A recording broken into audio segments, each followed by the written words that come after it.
আশা করি chicken curry আপনারা অনেকবার বানিয়েছেন, কিন্তু একবার এই পদ্ধতিতে ট্রাই করে দেখুন। এর টেস্টটা একদম আলাদা হয় আর খেতে অসাধারণ লাগে।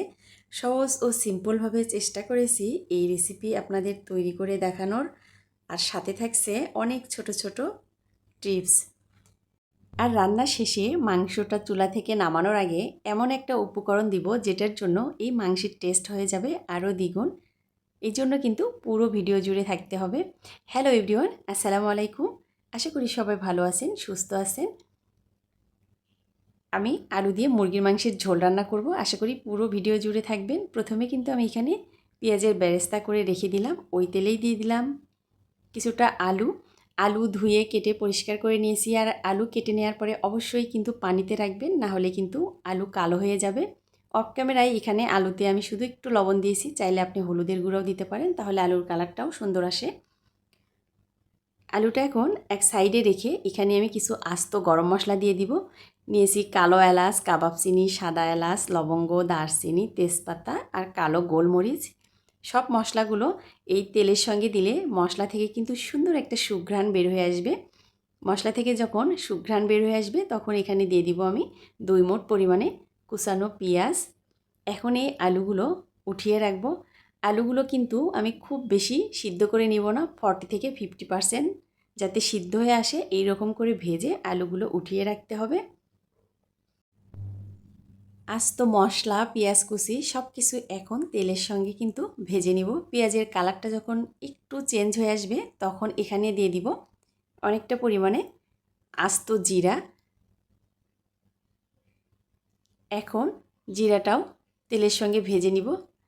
জিরা থেকে যখন সুন্দর সুঘ্রাণ বের হয়ে আসবে তখন চুলার জালটা একদম লো হিটে করে দিয়ে এখানে দিয়ে দিব লাল মরিচের গুঁড়া পরিমাণ মতো, যে যেরকম ঝাল পছন্দ করেন। হলুদের গুঁড়া দিয়ে দিব, একদম ফ্রেশ আদা রসুন বাটা, স্বাদ অনুযায়ী লবণ।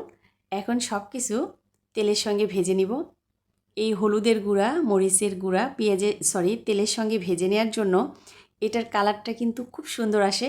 আমার রান্নাটা দেখেই কিন্তু বুঝে নিতে পারেন যে হ্যাঁ, রান্নার কালারটা কত সুন্দর আসে। আমি কিন্তু এখানে কোনো কাশ্মীরি মরিচের গুঁড়া ব্যবহার করি নাই, তারপরেও কিন্তু রান্নার কালারটা অনেক সুন্দর আসবে। এই জন্য পুরো ভিডিও জুড়েই থাকেন, শেষ পর্যন্ত দেখেন, তাহলেই বুঝতে পারবেন। মশলাটা খুব ভালো করে তেলের সঙ্গে ভেজে নিয়ে এখানে দিয়ে দিলাম এখন মুরগির মাংস। এখন আবার চুলার জালটা কিন্তু বাড়িয়ে দিব। এখন মাংসটা খুব ভালো করে মশলার সঙ্গে মিশিয়ে নিব। মাংসটা একটু সময় নিয়ে কিন্তু ভেজে নিতে হবে মশলার সঙ্গে, তাহলে মাংসটা খেতে ভালো লাগবে। এখন ঢাকনা দিয়ে ঢেকে কিছুক্ষণ রান্না করব, তাহলেই কিন্তু দেখবেন মাংসের যে নিজস্ব পানি আছে সেই পানিটা কিন্তু বের হয়ে আসবে। আর মাংস দিয়েই সাথে সাথে কিন্তু পানি দিয়ে দিবেন না, তাহলে কিন্তু এই মাংসের টেস্ট ভালো হবে না। মাংসটা আবারও আমি কিন্তু এরকম করে মশলার সঙ্গে মিশিয়ে নিব। চুলার জালটা মিডিয়াম থেকে হাই হিটে রেখে মাংসটা আমি ভেজে নিব। প্রিয় বন্ধুরা, আমার রেসিপি যদি আপনাদের ভালো লাগে তাহলে একটা লাইক দিতে কিন্তু ভুলবেন না। আর যারা লাইক দিয়ে দিয়েছেন তাদেরকে অসংখ্য ধন্যবাদ। আপনাদের একটা লাইক, কমেন্ট, শেয়ার আমাকে আরও কাজের প্রতি উৎসাহ বাড়িয়ে দেয়। আপনারা যদি আমার ভিডিওতে একটা লাইক দেন তাহলে আমার এই ভিডিওটা আরও নতুন নতুন অনেক বন্ধুর কাছে পৌঁছিয়ে দেয়। তাই সবার কাছে অনুরোধ রইল, ভিডিওতে লাইক দিতে কিন্তু ভুলবেন না, একটা লাইক দিয়ে দিবেন। আমি কিন্তু এখানে মাংসটা কষানোর জন্য একটু গরম পানি দিয়ে ঢাকনা দিয়ে ঢেকে কিছুক্ষণ রান্না করে নিলাম। এখন এখানে দিয়ে দিলাম পেঁয়াজের বেরেস্তা আর ভেজে রাখা আলু। এখন মাংসের সঙ্গে খুব ভালো করে এগুলো মিশিয়ে নিব। যে কোনো রান্নায় মশলা যত ভালো করে কষাবেন রান্নাটা খেতে কিন্তু তত ভালো লাগবে। আর রান্নায় অবশ্যই গরম পানি ব্যবহার করার চেষ্টা করবেন, তাহলে রান্নাটা খুব দ্রুত হবে আর রান্নার টেস্টটাও একদম অটুট থাকবে। এতে করে সময়টাও আপনার বেঁচে যাবে। এখন এখানে দিয়ে দিব রসুন। আমি এখানে ইন্ডিয়ান রসুনগুলো খোসা ছাড়িয়ে নিয়েছি। আপনি চাইলে দেশি যে আস্ত ছোটো সাইজের রসুন থাকে সেই রসুনগুলো এখানে ব্যবহার করতে পারেন। দেশি রসুন ব্যবহার করলে দেশি রসুনের টেস্ট আরও ভালো হয়। আমার বাসায় এই রসুনগুলোই ছিল, তাই এই রসুনগুলোই আমি রান্নায় ব্যবহার করলাম। এখন খুব ভালো করে কিন্তু মাংসের সঙ্গে সব রসুনগুলো মিশিয়ে নিব আমি। ঢাকনা দিয়ে ঢেকে দিয়েছি, মাঝে মাঝে কিন্তু নেড়েও দিয়েছি। না হলে নিচে লেগে যাবে। একদম কাছ থেকে দেখিয়ে দিচ্ছি, দেখেন মাংস থেকে একদম তেল ছেড়ে দিয়েছে, কিন্তু কালারটাও মাশাআল্লাহ অনেক সুন্দর এসেছে।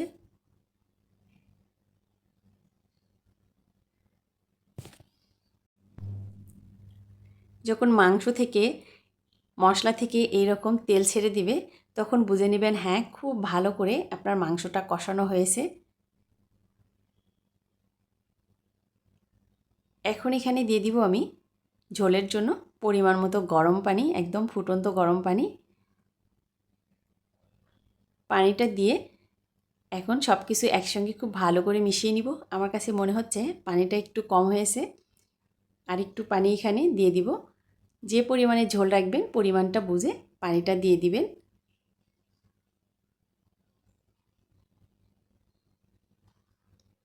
এই মাংস দিয়ে ভাত, রুটি, পোলাও সব কিছু খেতেই কিন্তু অনেক মজা লাগে। একবার এইভাবে ট্রাই করে দেখতে পারেন। মাংসে যখন খুব ভালো করে বলক উঠে আসবে তখন ঢাকনাটা উঠিয়ে আবারও একটু নেড়ে দিব। আর নামানোর আগে এখানে আমি দিয়ে দিব সেই সিক্রেট মশলাটা, চিলি ফ্লেক্স। এই শুকনা মরিচ শুকনো খোলায় তেল ছাড়া কিন্তু দেখেন আমি এরকম করে ভেজে নিয়েছি, খুব কালার করে না, হালকা একটু ভেজে নিয়েছি। এটা কালো করে ফেললে কিন্তু কালারটা ভালো আসবে না। চাইলে লবণ দিয়ে একটু গুঁড়া করে নিতে পারেন, খুব তাহলে দ্রুত গুঁড়া হবে। আমার কাছে মনে হয়েছে মাংসের লবণ ঠিক আছে, এই জন্য শুধু আমি মরিচটা হাত দিয়ে গুঁড়ো করে নিলাম। আর এখন দিয়ে দিব আমার হোমমেড গরম মশলার গুঁড়া, একদম ফ্রেশ। সব কিছু যখন ফ্রেশ মশলা ব্যবহার করবেন যে কোনো রান্না খেতেই কিন্তু তখন অনেক মজা হয়। নামানোর আগে দিয়ে দিলাম গরম মশলা গুঁড়া। এই চিলি ফ্লেক্সটা দেওয়ার জন্য এটার টেস্ট এবং ফ্লেভার দুটাই কিন্তু একটু আলাদা হবে, যেটার জন্য খেতে কিন্তু আরও মজা লাগবে। এটা কিন্তু এখন হয়েছে। আমি চুলাটা বন্ধ করে চুলায় রেখে দিব প্রায় 2 মিনিটের মতো, তারপরে এটা নামিয়ে নিব। এটা গরম গরম ভাতের সঙ্গে বা রুটি, পরোটা, পোলাও সব কিছুর সঙ্গেই খেতে কিন্তু অনেক মজা লাগে। যে কাউকে যদি এই রেসিপি ফলো করে আপনি রান্না করে খাওয়ান, উনি কিন্তু কিছুতেই বুঝতে পারবে না এটা দেশি মুরগি না কক মুরগি। এই ভিডিওটা যখন আমি এডিট করছিলাম তখন তো আবার আমার এই মাংসটা খেতে মন চাচ্ছিল। বিশ্বাস করেন এতটা মজা হয়েছে। একদম কাছ থেকে দেখিয়ে দিচ্ছি, দেখেন ঝোলটাও মাশাআল্লাহ, আর কালারটাও দেখেন কত সুন্দর এসেছে।